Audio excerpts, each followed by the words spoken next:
How to cancel a transaction on Scotiabank. Hi everyone, in this following video I'll be showing you the ways to cancel a transaction on Scotiabank. In order to cancel a transaction on Scotiabank, you have to make sure to watch this video till the end and follow the instruction as guided. So first of all, you need to go ahead and log in into your online banking account of Scotia, and when you're logged in, it's going to take you to the home page, and from the home page itself, go ahead and tap the option that says move money. When you click on it, it's going to take you to the other field where you have to scroll down a bit and go to Interact e-transfer. When you click on Interact e-transfer, it's going to show you this interface.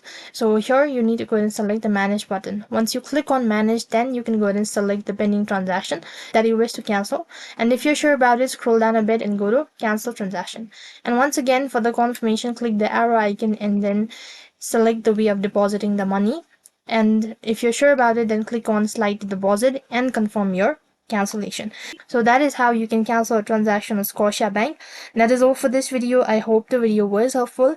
Make sure to like, share and subscribe to our channel. Thank you for watching. See you in the next video.